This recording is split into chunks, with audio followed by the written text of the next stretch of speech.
Bueno, egunon, gaurkoan Gipuzkoako Foru Aldundiko prebentzio suitzalketa eta salbamendu zerbitzuaren 2024 urteko balantzea aurkeztera gatoz, eta horretarako nerekin Josu Irigoraz, zerbitzuko zuzendari nagusia, eta Josu Mañarikoa, zerbitzuko ofiziala daude.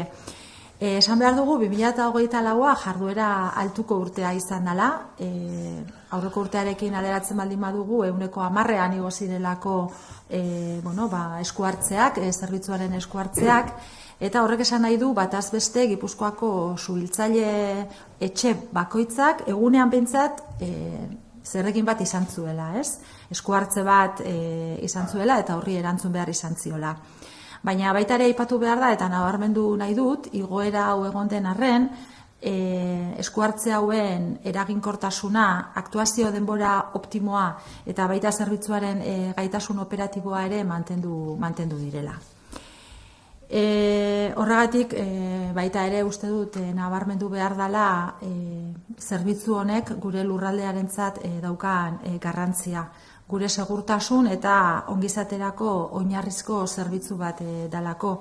Ze suitzalketaz haratago, asistentzia teknikoak edo mendi erreskateak edo baita ere istripuetan laguntzen da zerbitzu honetatik. Beraz, esan dudan bezala, Gipuzkoako lurraldearentzat oinarrizko zerbitzu bat da. Eta horregatik, Gipuzkoako Foru Aldundiaren gobernantza departamentutik eredua sendotu nahi dugu, eta baliabideak ere handitzen ari gara, bai pertsonala handituz eta baita baliabide mailan ere. Gaur egun, zerbitzuan daukagun lantaldea 358 pertsonak osatzen dute. Horietatik 252 suhiltzaileak dira, 58 kabo, 18 sargentu eta 11 ofizialak. Eta esan behar dugu parke bakoitzeko dotazioa handitu egin dugula, eta horrek nabarmen hobetzen du edozein larrialdi motaren aurrean erantzun operatiboa emateko daukagun gaitasuna. Baita ere aipatu 2,4 milioi eurotako inbertsioa egin dugula baliabide desberdinetan, eta baita ere aipatu zerbitzua osatzen duten parke edo suhiltzaile etxeak modernizatzeko plan bat ere badaukagula, eta prozesu horrekin ere aurrera goazela. Orain arte, jasangarritasun energetikoa hobetzeko eta eraikuntza beak ere hobeak izateko eta modernoagoak izateko, alde batetik bidasoakoa eta bestetik Goierriko parketxeak berritu dira, eta 2026an Oñatiko Zubilagako suhiltzaile etxeari ekingo diogu baita ere berritze lan horietan. Eta, orain pixka ja datu zehatzagoak eta detaile gehiagokin emateko hitza pasako diot Josu Irigorazi, eta gero Josu Mañarikoak ere beste datu batzuk emango ditu. Egun guztioi, eskerrik asko Irune. Berak komentatu den dago moduan, datu zehatzagoetara joango gara, eta ezbeharrak edo esku hartzeak guztira, berak esan duen moduan, 3.370 dira. Hoiek, lau motatan zailkatu daikeguz, esango genke 3 gehi bat. Hau da, suteak, salbamenduak eta laguntza teknikoak, eta laugarrena alarma faltsuak. Zuteak 125 izan da, salbamenduak 133 parkatu, laguntza teknikoak 132 eta alarma faltsuak 109. Zuten inguruan, datu zehatzagoak esanez, 879 esku hartze egon dira, horrek esan edo 125. Kopurutan igoeratz igozkotik 2008koa da, 2023tik konparauta, igoera txiki bat egon da, esku hartzetan 50-14 interbentzio gehiago egon dira, eta bataz bestekoa 106. Orotara zain genke, kopuruan, motatako kopuruan, 100 jeitzire eduki dagoela. Zuten artean, zailkapen bat eukiten dugu, eta horietan, bai hirizuteak, etxe bizitzak, landa erabilerako eraikinak eta bestelakoak, mobiliario urbanoa, kontenadoreak, horrek, 175 da. zenbakitan 652. Gero industria zuteak 6%, 60 esku hartzekin, baso zuteak 4%, 38 esku hartzekin, eta garraio bidetan 13%, 119 esku hartzekin. Analiza eginda, esan genke, azkenengo urteokaz alderatuz, kopuruak mantentzen direla. Batez be, hiri eta landa zutei dagokionez, aurten esan dugu 652 esku hartze egon dirala, pasadan urtean izan ziren 585 eta 2022an 629. Orduan, esan genke, egonkortik dagola. Gero, bigarren mota dira salbamenduak. 1126 esku hartze egon dira, 133. Kopuruan, igoera txiki bat egon da, igez baino 30 esku hartze gehiago egon dira, eta eraberean bataz bestekoa 2,74an igo da. Zer dira salbamenduak eta zez beharrak izaten dira? Trafiko istripuak, biktimen sorospenak, euren etxeetan laguntza edadutuen laguntza, ate zabal irikidak, mendi erreskateak eta bestelakoak. Hiri erreskateak bai esan genke handitu dirala, gehien bat adinduen lagundentarako, hau da, ate irikideak, erreskateak eta abar. Baina esan genke, orotara baita mantendu izan dirala. Hirugarrena, laguntza teknikoak. Hemen bai 1.100 esku hartze izan dira, eta 132 dira. Zer dira laguntza teknikoak? Haizearen eraginez alertak, zuhaitzen horiak, gaziesak, listorren kabiak, material arriskutsuen garraioak, urriezak, uholdeak, elurteak eta elurraren eraginez dagozan esku hartzeak. Hoiek, bai kopurutan eta baita bat ezbestekoan, igoera eukin dau. Kopurutan, ia 270 esku hartze gehiago. Eta bataz bestekoan 131 igo da. Segaitik, laguntza teknikoen igokera hau gehien bat izan ditu muturreko eguraldiko egoerekin izan da. Adibidez, 2004ko azaroa eta abendu bitartean ziklogenizi batzuk egon zian eta baita uholde arrisku egoeratan egon ginen. Eta bi egunetan adibidez, abenduaren 7-8 110 baino urtera gehiago egon zian. Orduen horrek eragin zuzen bat eukido estadistiketan. Eta gero, azkenengoa, 3 gehi bat esan dodan, azkenengoa da alarma faltsuak. Segon badagoz. Esan genke, 276 alarma faltzuk, dei faltzuk egon dirala. 8,19 dau. Bai kopurutan eta baita bataz bestekoan esan genke jeitzi izan direla. Azken baten, alarma faltzu honek dira, ez da faltzua hitza zehatz-mehatz jarraitu behar dugunik. Adibidez, dei bat dago, zute bat dago letzean, eta azken baten, zu hori, enpresa baten tximiritik urten dagoa izan daike, eta hori ez da zute bat, da alarma faltzua, baina horre iribe, kasu egin behar diake, baina gero eta eskerrak gero eta txikiago direla. Eta honekin, esan da, ni Josu Mainorikua gure ofiziala, prebentzio ofizialari hitza emango gotzet, bera azaltzeko beste motak, zute motak. Vale, eskerrik asko Josu. Bueno, Josuk orain aipatu eusku emergentzia izaeraren arabera sailkapena, ezta? Eta nik aipatuko oso labur larritasunaren arabera zein izan den sailkapena 2024an zehar. Orduan jakin behar dugu emergentzia ezberdinak erantzuna emateak orduan batzutan nahikoa izaten dela parke batekin. Eta beste batzutan parke bat baino gehiago joaten da emergentziara erantzuna ematea. Orduan irizpide hori jarraituz 185, emergentzia guztia 185, parke bat izan da erantzuna eman dutzana. 113 bi parke izan dira beharrezkoak, eta azkenik 102 izan da 3 parke beharrezkoak izan dianak egoera neutralizatzeko. Azken honek larrienak izan dira 2024. Eta gero bestetik aipatzea guztira 756 afektatu egon diala, afektatu hauen Barnean daude ebakuatuak, daude ere intoxikatuak eta biktimak ere bai. Eta horrekin bukatzen dugu esku hartzen inguruko blokea. Eta gero bukatzeko aipatzia egin diala ere formakuntza, barne formakuntza eta prebentziorako ekintzak. Batetik formakuntzan inguruan lehen sorospenen inguruko formakuntza jaso dugu, suhiltzaileok birziklapenikoa, eta gero bestetik egin dugu ere garraioaren teknologia berrien inguruko formakuntza jaso dugu.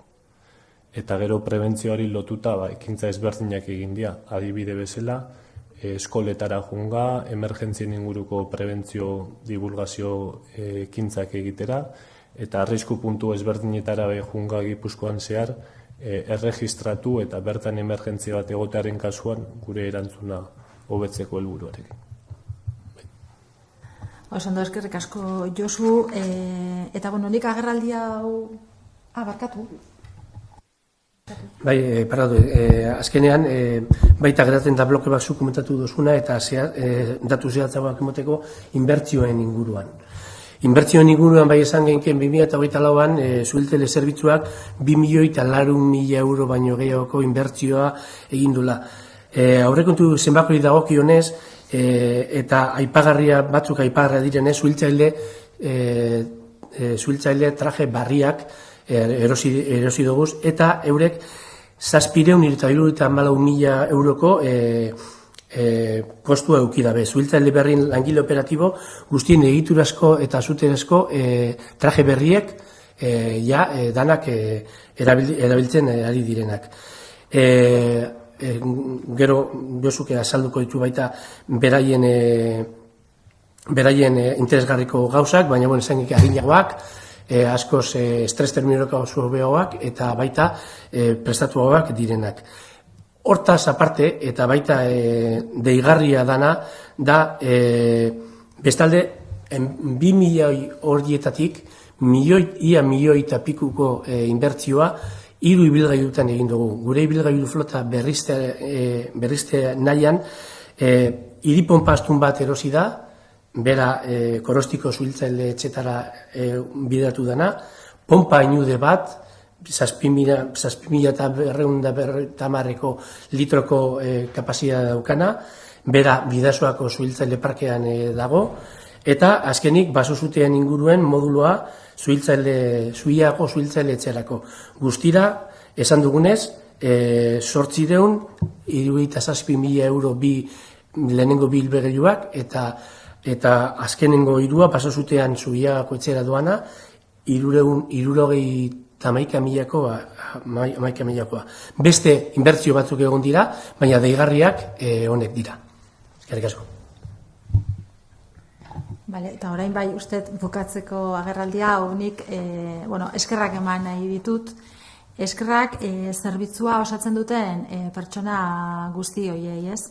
Beraien eguneroko lanean, azaltzen dutelako alde batetik zerbitzu horrekiko daukaten bokazioa, eta beste alde batetik baita ere zerbitzuarekin eta lurraldearekin daukaten konpromisoa. Eta zentzu honetan, aipamen berezia egin nahi dut, pasaden urteko urrian, Valentzian izan zen hondamendiaren aurrean, danak eragindako hondamendiaren aurrean, gure zuhiltzaile zerbitzutik 45 pertsona bertaratu zirelako, beste baliabide eta ibilgailu batzuekin batera, eta uste dut lehen esan dudan bokazio eta konpromiso hori eta solidaridade zentzu hori baita ere oso nabarmen geratu zela Valentziara egindako bidaioietan, eta horrek baita ere isla daukala beraien eguneroko lanean azaltzen duten jarrera horrekin, ez? Beraz, benetan gure eskerrona azaldu, taldea osatzen duten pertsona guzti horiei, eta uste dut gainera bat egiten duela baita ere Gipuzkoar gizarteak betidanik izan dituen hainbat ezaugarri eta baloreekin. Y bueno, ahora, como decíamos en euskera, hoy comparecemos para hacer público el balance del Servicio de Prevención, Extinción de Incendios y Salvamento de la Diputación Foral de Guipúzcoa. Y por eso están conmigo, por una parte, Josu Idigoras, que es el director general del servicio, y también Josu Mañaricua, que es el oficial de prevención del servicio. Decíamos en euskera que el 2024 ha sido un año de una actividad alta, con un incremento del 10% sobre los datos que teníamos del año anterior. Y eso significa que cada uno de los parques que tenemos en Guipúzcoa, cada uno de los 8 parques que conforman el servicio de Guipúzcoa, ha tenido por lo menos una actuación cada día del año. Pero eso no significa que, a pesar de ese incremento, pues no se haya mantenido la eficacia en las intervenciones, el tiempo óptimo de respuesta, que es una de las cuestiones que más se trabajan y más se cuidan en este servicio, y por supuesto, la capacidad operativa del mismo, ¿no? Muestra claramente este balance, creo, la importancia que este servicio tiene para Guipúzcoa. Es un servicio básico para nuestro bienestar y para nuestra seguridad, porque además, más allá de la extinción de incendios, también se interviene pues en otras cuestiones, como son las asistencias técnicas, los rescates de montaña o la ayuda que se presta en los accidentes de tráfico, ¿no? Por eso, desde el Departamento de Gobernanza de la Diputación Foral de Guipúzcoa, seguiremos consolidando este modelo y aumentando también los recursos del mismo, tanto recursos personales como materiales. El grupo de personas que forman ahora mismo este servicio consta de 348 personas, de las que 252 son bomberos, 48 son cabos y otros 18 son sargentos del servicio y 11 oficiales. En el 2024 hemos sumado 48 bomberos más y se ha incrementado la dotación de cada uno de los parques, lo que también mejora notablemente la capacidad de respuesta ante cualquier emergencia. Se han invertido también 2,4 millones de euros en diferentes recursos y también se sigue adelante con el proceso de modernización y mejora de los parques que conforman el servicio.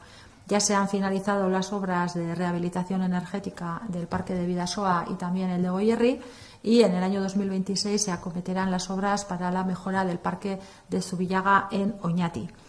Y bueno, pues también creemos que esto va a suponer un salto cualitativo en materia de seguridad, de funcionalidad y también de eficacia.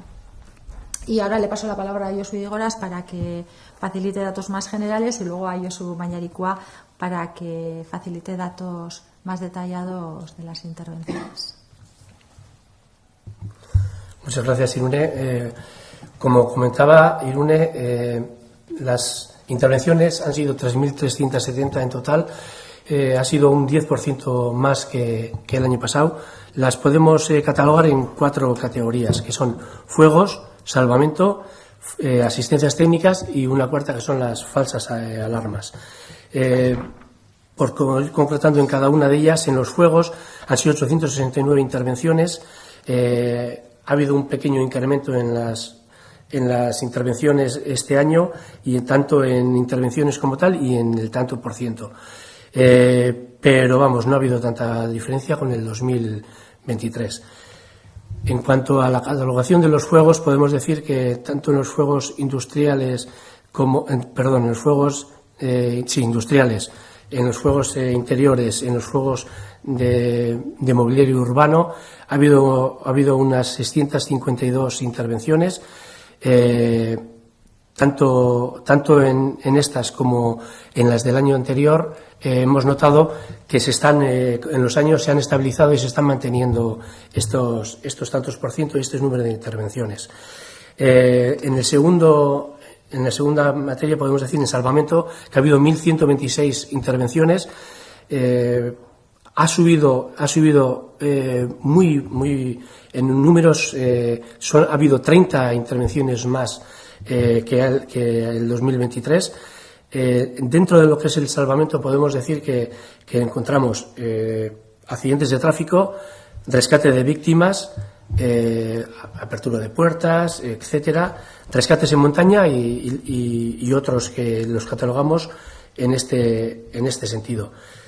Podemos decir que ha habido un incremento en el salvamento, en los rescates urbanos, en relación a esas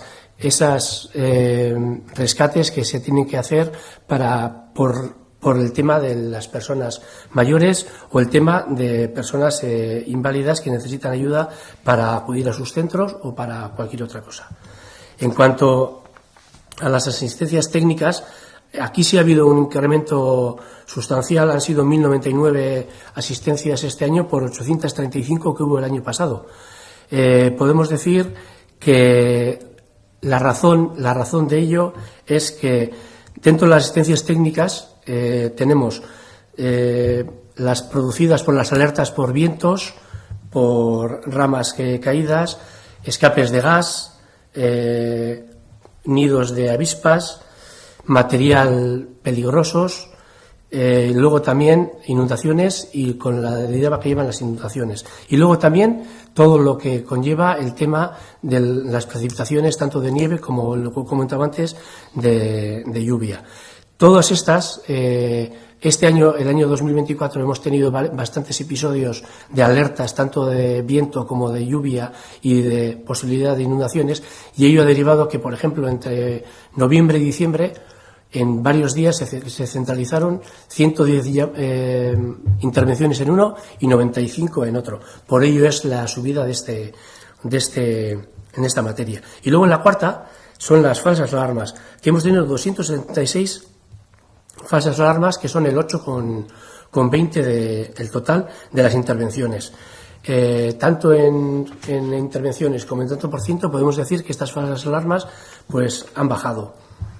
Y con esto le doy la palabra a Josu Mañorico, oficial de prevención, para que dé otros datos más. Vale. Erderaz ere egingo dugu. Vale, oso ondo. Bueno, pues Josu ha clasificado las emergencias según su naturaleza y yo voy a dar unas pinceladas diciendo, pues clasificándolas según su gravedad. Bueno, para neutralizar las emergencias, algunas veces hace falta una dotación y otras veces hace falta la colaboración de diferentes dotaciones. Entonces, respetando este criterio, pues podemos decir que el 85% ha sido atendido por un solo parque, el 13% ha sido atendido por 2 parques y el 2% en este caso, en el 2024, ha sido atendido por 3 parques. Estos últimos han sido los más graves o los que han requerido mayores recursos en 2024. Y luego, por otro lado, comentar que han habido 746 afectados, entre ellos evacuados, intoxicados y víctimas. Y bueno, y con esto finalizamos el bloque de intervenciones. Y luego comentar también, por último, que hemos realizado diferentes acciones de apoyo también que pueden ser relativos a la prevención y a la formación interna de bomberos.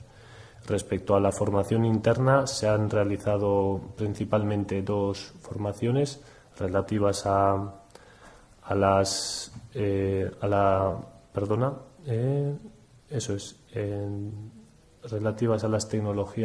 nuevas tecnologías de transporte y a la formación en materia de primeros auxilios, de reciclaje de bomberos. Y luego, en relativo a la prevención, pues como ejemplo, se han realizado visitas a parques de jóvenes de 11 años para divulgar toda la cultura de prevención en materia de emergencias. Y otro ejemplo, se han realizado visitas a empresas o diferentes zonas de riesgo, digamos, para que en algún momento que suceda una emergencia, pues tengamos información de antemano que nos pueda ayudar en esa situación. Bueno, para finalizar nuestra parte de datos, tenemos que decir que en 2024 el Servicio de Bomberos de la Diputación Foral de Guipúzcoa realizó inversiones de más de 2.400.000 euros. En cuanto a la cuantía presupuestaria grande, podemos llamar la atención 764.000 euros en la compra más importante del año pasado, que se destinó a la renovación de los trajes de bomberos, que los tenéis aquí. Luego, por otra parte, entre las inversiones también que llama la atención ha sido la renovación de la flota de vehículos. Se han comprado 3 vehículos nuevos, 2 bombas, una nodriza y otra bomba urbana, las dos con un coste de 871.000 euros, y luego, por último, un modelo de incendio forestal para el parque de Zubillaga, valorado en cerca de 80.000 euros. Lo restante también se han realizado diversas inversiones, pero estas 4 inversiones son las más llamativas. Bueno, eskerrik asko bio, eta nik, para finalizar, pues como he hecho en euskera, quería agradecer a todas las personas que conforman el servicio de prevención de Guipúzcoa, ¿no? Y porque, bueno, yo creo que demuestran cada día su vocación. Creo que es un trabajo que requiere una vocación para poder realizarlo, y también ese compromiso con ese trabajo diario, ¿no? Y creo que en ese sentido también viene a colación hacer una mención especial a la participación que como voluntarios tuvieron 45 miembros de nuestro servicio en Valencia, pues bueno, para ayudar pues en las consecuencias que tuvo la Dana en octubre del año pasado en Valencia.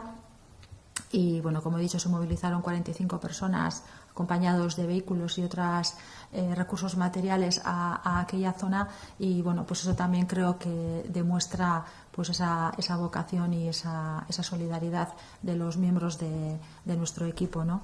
Y creo que además bueno, pues encaja muy bien con muchos valores que el territorio de Guipúzcoa siempre ha tenido. Eta gure aldetikan hauxe zen gaur azaldu nahi genizuena, eta zerbaitero galdetzeko baldin badukazue, zuen esanetara.